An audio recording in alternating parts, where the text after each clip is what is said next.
Whiskey and Dust, The Last Ride Chapter 1, Ghost of the Prairie. The sun hung low over the horizon, a molten copper disk bleeding into the dusty sky. Mason six-shooter McGraw squinted against its dying light, his weathered face a map of lines and scars that told more stories than any book ever could. 65 years had worn down his body, but not his resolve. Not yet. His horse, a dappled mare he'd named Mercy, a cruel joke, considering their shared history, plodded steadily along the trail. The animal's rhythmic gait had long ago synchronized with the beating of Mason's heart, both of them moving as one weathered entity across the barren landscape. Not much further now, old girl, he muttered, patting the horse's neck. The gesture was as much to reassure himself as it was for Mercy. Deadwood Gulch waited on the horizon, a ragged collection of wooden structures that had seen better days. Mason had heard the rumors. Every saloon from here to Lammy buzzed with tales of Silas, Iron Hand Hawke, and the stranglehold he had on the town. Once a prosperous mining settlement, Deadwood Gulch now festered like an open wound on the face of the territory. Mason wasn't looking for trouble. God knows he'd had his fill over the decades. But trouble had a way of finding him, like a compass needle finding north. And something about the plight of Deadwood Gulch had stirred something in him he thought long dead. Maybe it was just that he was dying anyway. The cough that racked his body each morning, bringing up flecks of crimson onto his handkerchief, told him that much. One last stand before the final curtain. One last chance to do something that mattered. As Mercy carried him over the rise, the full view of Deadwood Gulch spread before him. The town looked half dead already, buildings tilting like drunks at the end of a long night, streets empty save for tumbleweeds and the occasional scurrying form of someone who knew better than to linger outdoors after dusk. "Well, ain't that a pretty sight?" Mason said with a bitter chuckle that evolved into a fit of coughing. When it subsided, he spat to the side and straightened his back. "Let's see what kind of welcome they've got for us." The main street was little more than a wide dirt path flanked by wooden sidewalks. A general store, the sheriff's office, and the imposing structure of the Gilded Nugget Saloon made up the heart of the town. It was to this last building that Mason directed Mercy, the sounds of piano music and raucous laughter spilling out into the evening air. He hitched Mercy to the post outside, giving her one last pat before ascending the steps to the saloon. His spurs jingled with each footfall, an announcement of his arrival that preceded him through the swinging doors.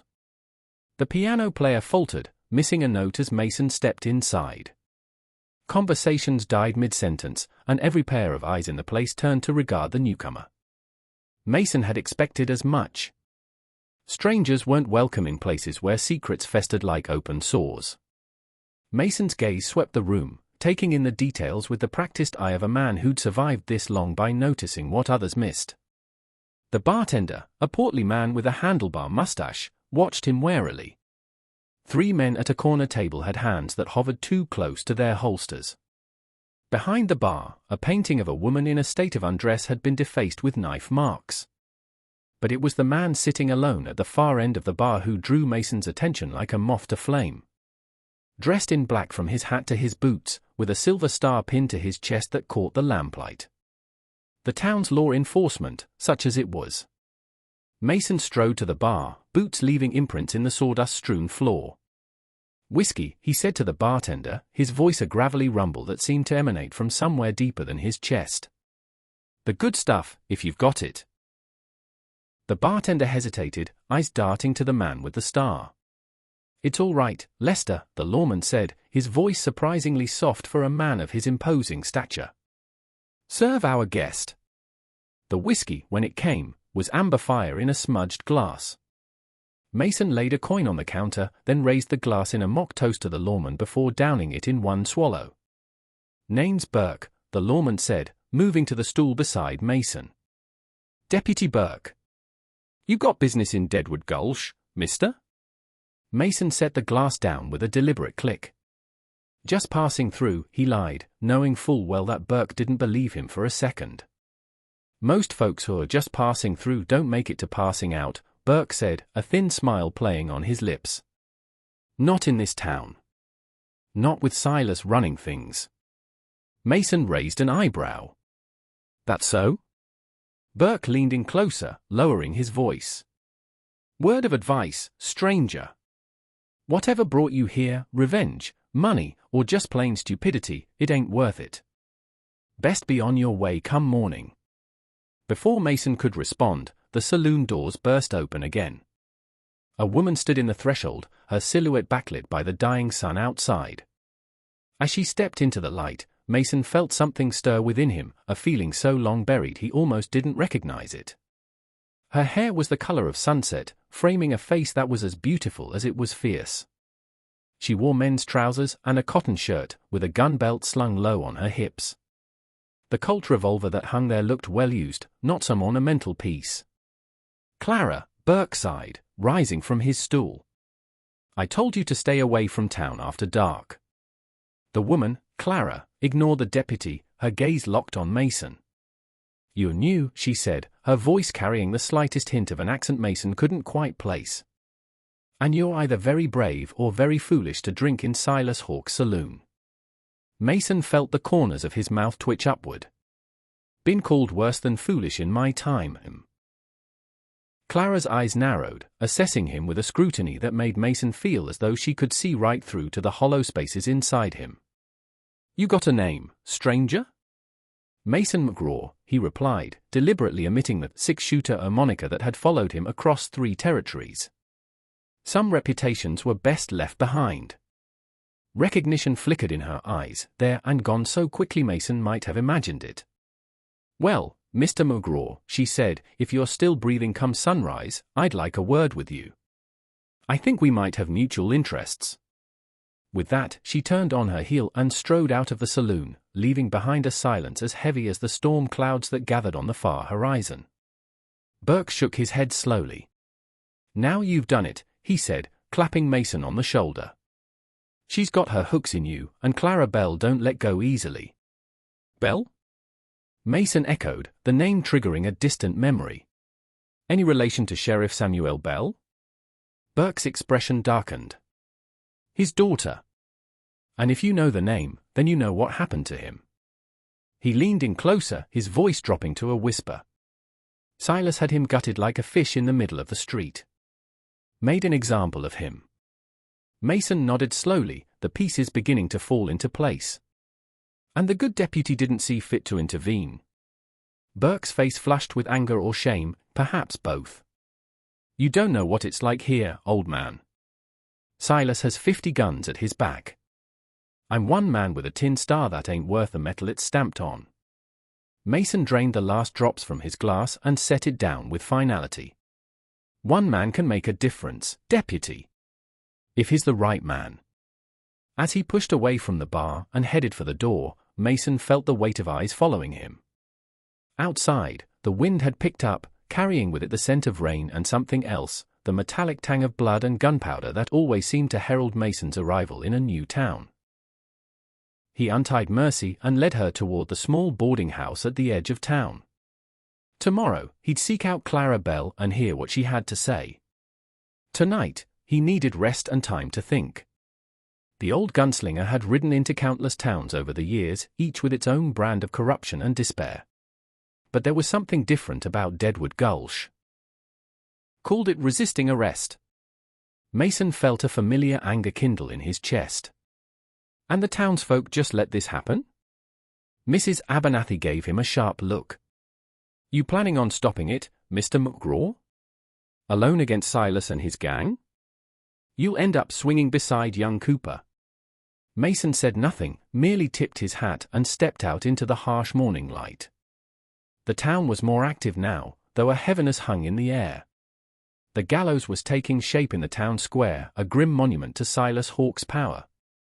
Men worked under the supervision of a tall, lean figure dressed in a black duster despite the growing heat. "That's Elijah Crane," came a voice from behind him. Silas's right hand. Mason turned to find Clara Belle leaning against a hitching post, arms crossed over her chest. In the daylight, he could see her more clearly, the freckles that dusted her sun-kissed skin, the small scar that bisected her right eyebrow, the determined set of her jaw. "Miss Belle," Mason nodded. "You wanted a word?" Clara pushed off from the post and inclined her head toward the edge of town. "Not here." Too many years. She led him past the last buildings of Deadwood Gulch, up a small rise where a lone oak tree provided the only shade for miles. From this vantage point, the town looked even more pitiful, a collection of desperate structures clinging to existence in a land that seemed determined to reclaim them. Clara sat on a large rock, gesturing for Mason to join her. "I know who you are," she said without preamble. Six-shooter McGraw. The man who took down the Dalton brothers in '82. The gunslinger who cleaned out Widow's Creek single-handed. Mason's expression remained impassive. "Those are old stories." "Maybe," Clara conceded. "But I'm hoping there's still some truth to them." She leaned forward, her green eyes intense. "I need your help, Mr. McGraw. Deadwood Gulch needs your help." Mason sighed, gazing out over the landscape. "I'm an old man, Miss Belle. Whatever you've heard about me, those days are long gone." Clara's laugh was sharp and without humor. "The gun on your hip says different. And the way you carry yourself. Once a fighter, always a fighter." She touched the Colt at her side. "My father taught me that." "Your father was the sheriff here," Mason said. "I heard what happened to him." Clara's face hardened. "Silas had him executed in the street like a dog. Said he was making an example of what happens to those who defy him." Her voice trembled slightly, the only crack in her otherwise steely demeanor. "I've been gathering people who are willing to stand against Silas, but we need someone who knows how to fight. Someone who can teach us." Mason coughed again, turning away to hide the blood. "And you think that's me?" "I know it's you," Clara replied firmly. "I've spent the last year preparing, gathering allies, stockpiling weapons. But we need leadership, Mason. We need someone Silas will fear." Mason was silent for a long moment, watching as the workers finished the gallows below. "That boy there hanging today, how old is he?" 17, Clara said quietly. The number hung in the air between them, heavy with implication. Mason had been scarcely older when he'd killed his first man, a drunken cowhand who'd made the mistake of drawing on him in a Kansas saloon. That moment had set Mason on a path he'd walked for nearly 50 years, a path littered with the bodies of men who'd crossed him or stood in his way. "I came to Deadwood Gulch to die in peace," Mason said finally, the admission surprising even himself. "Not to start another war." Clara's gaze softened slightly. "We're already at war, Mason. The only question is whether we fight or surrender." She stood, brushing dust from her trousers. "They're hanging Tom Cooper at noon. If you're the man I think you are, the man legend says you are, you'll be there." She started down the hill, then paused, looking back over her shoulder. "My father used to say that a man reveals his true self not in how he lives, but in how he chooses to die." Her eyes met his, a challenge in their depths. "How will you choose, six-shooter?" Mason watched her go, her words echoing in his mind. Below, the gallows stood complete, a stark reminder of the corruption that had infected this town like gangrene. He'd seen it before, in a dozen settlements across the West, how easily evil took root when good men did nothing. He reached into his pocket and withdrew a battered silver watch, clicking it open to reveal the faded photograph inside. A woman with kind eyes smiled back at him, frozen in time. Emma. Dead these 20 years, yet still the compass by which he set his course. "What would you have me do, Em?" he whispered to the image. The wind offered no answer, but Mason thought he knew anyway. Emma had always believed in standing up for what was right, even when the cost was high. Perhaps especially then. By the time Mason made his way back to town, the square was filling with people. Some came out of morbid curiosity, others because Silas's men had made attendance mandatory. A lesson in obedience for the citizenry. Mason positioned himself near the back of the crowd, hat pulled low over his eyes. From here, he could see the full tableau, the gallows with its fresh-cut pine still seeping sap, the crowd murmuring in discontent but too afraid to act, and Silas Hawke himself, making his entrance like an actor taking the stage. If the devil rode into Deadwood Gulch, Mason thought, he'd look a lot like Silas Hawke. tall and broad-shouldered, with a shock of silver hair despite a face too young for such coloring. He wore a burgundy waistcoat over a crisp white shirt, a gold watch chain draped across his middle. Only the coldness of his pale blue eyes betrayed the cruelty that lurked beneath the gentlemanly facade. Flanking him were his lieutenants. Elijah Crane to his right, a dark wraith in his black duster, and to his left a mountain of a man known only as the Swede, whose massive hands could reportedly crush a man's windpipe with minimal effort. Citizens of Deadwood Gulch, Silas called out, his voice surprisingly melodious for a man of his reputation.